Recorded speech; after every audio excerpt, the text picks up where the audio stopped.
Pada zaman dahulu, di sebelah utara kota Garut, terdapat sebuah desa yang kebanyakan penduduknya adalah petani. Karena tanah di desa itu sangat subur dan tidak pernah kekurangan air, maka sawah-sawah mereka selalu menghasilkan padi yang berlimpah ruah.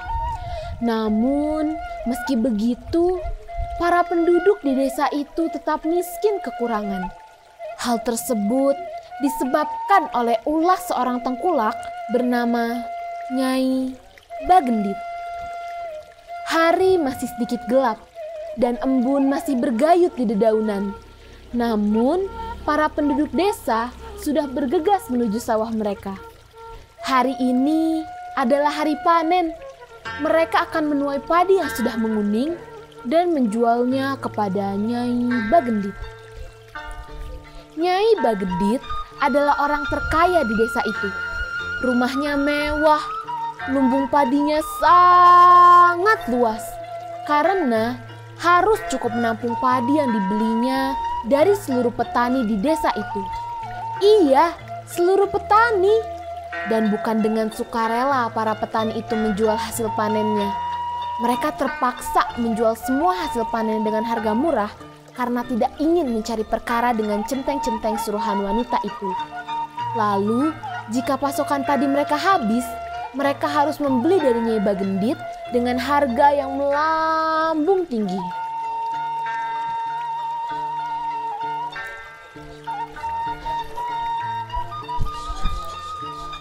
Aduh, kapan ya nasib kita berubah?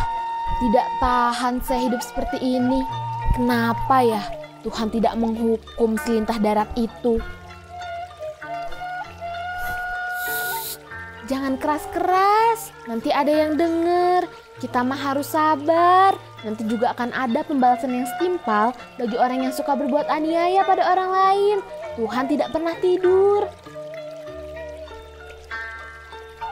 Sementara itu, Nyai Bagendit sedang memeriksa lumbung padinya. Barja! Bagaimana? Apakah semua padi sudah dibeli? Beres nih, lumbung sudah penuh diisi padi. Bahkan beberapa masih kita simpan di luar karena sudah tidak muat. Hahaha, sebentar lagi mereka akan kehabisan beras dan akan membeli padiku. Aku akan semakin kaya. Hahaha. Awasi terus para petani itu. Jangan sampai ada yang menjual hasil panennya ke tempat lain. Beri pelajaran bagi siapa saja yang membangkang. Benar saja, beberapa minggu kemudian, para penduduk desa mulai kehabisan bahan makanan. Bahkan, banyak yang sudah mulai menderita kelaparan. Sementara itu, Nyai Bagendit selalu berpesta pora dengan makanan-makanan mewah di rumahnya. Aduh, Pak, bagaimana ini? Persediaan beras kita sudah menipis. Sebentar lagi kita terpaksa harus membeli pada Nyai Bagendit. Kata tetangga, harganya 5 kali lipat dibanding kita jual dulu. Bagaimana ini, Pak? Keluh seorang penduduk desa kepada suaminya. Di suatu siang yang panas, dari ujung desa nampak seorang nenek yang berjalan terbungkuk-bungkuk. Dia melewati pemukiman penduduk dengan tatapan penuh iba.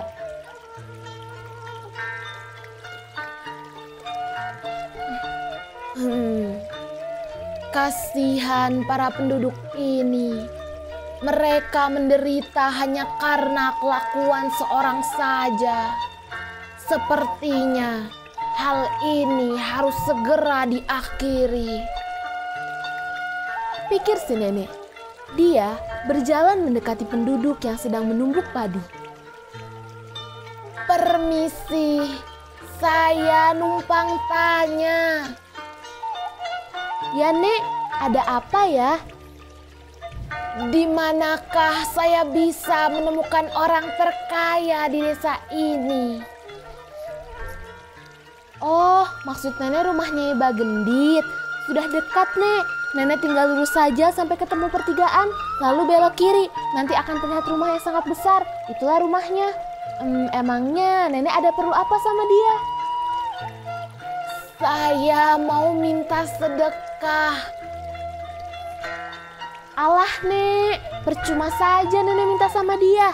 Tidak akan dia memberinya. Kalau nenek lapar, makanlah di rumah saya. Tapi hanya seadanya. Tidak usah, terima kasih. Aku hanya ingin tahu reaksinya kalau ada pengemis yang minta-minta. Oh ya, tolong beritahu penduduk desa lainnya agar siap-siap mengungsi.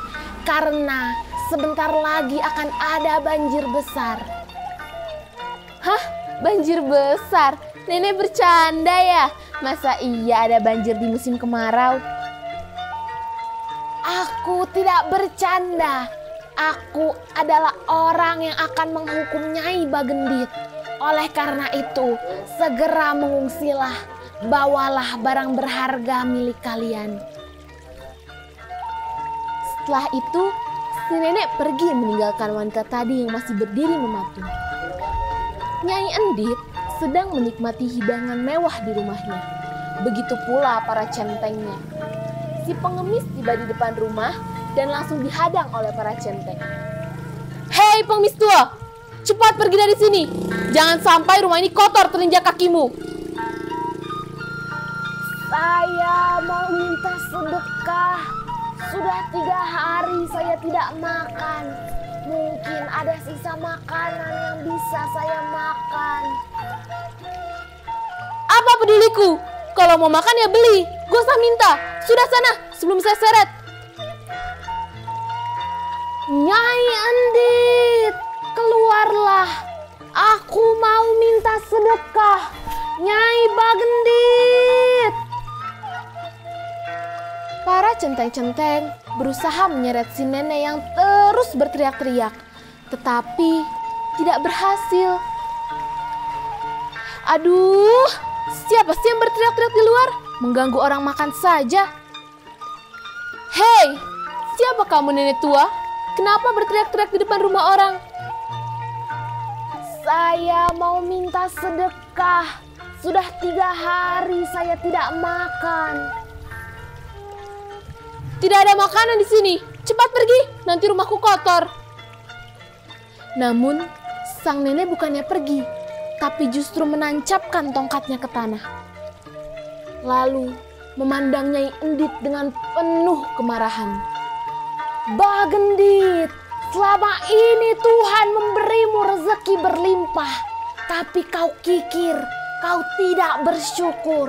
Sementara penduduk desa kelaparan, kau malah menghamburkan makanan. Aku datang ke sini sebagai jawaban atas doa para penduduk yang sesara karenamu. Kini bersiaplah menerima hukumanmu. Kau mau menghukumku? Gak salah nih. Kamu gak lihat centeng-centengku banyak. Sekali pukul saja kau pasti mati. Tidak perlu repot-repot mengusirku. Aku akan pergi dari sini jika kau bisa mencabut tongkatku dari tanah.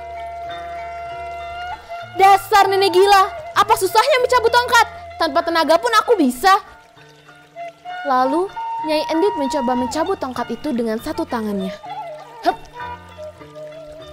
Tetapi tidak bergeming. Lalu ia coba dengan kedua tangannya. Hup. Masih tidak bergeming. Sialan, centeng, cabut tongkat itu. Awas kalau sampai tidak tercabut. Gaji kalian aku potong. Para centeng-centeng itu berusaha menarik tongkat si nenek. Namun, meski sudah ditarik oleh 3 orang, tongkat itu tetap tak bergeming. Hahaha, kalian tidak berhasil.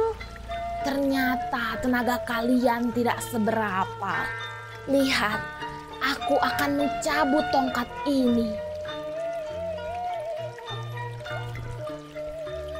Bret, dengan sekali hentakan, tongkat itu sudah tercabut dari tanah. Biur. Lalu dari bekas tancapan itu muncul air yang sangat deras. Bagendit, inilah hukuman untukmu. Kau dan seluruh hartamu akan tenggelam oleh air ini. Setelah berkata demikian, si nenek pergi entah kemana. Tinggal Nyai Endit yang panik melihat air yang meluap dengan deras. Dia berusaha berlari menyelamatkan hartanya. Namun air bah lebih cepat menenggelamkannya beserta hartanya. Semenjak peristiwa tersebut, para penduduk sekitar menyebutnya dengan nama Situ Bagendit.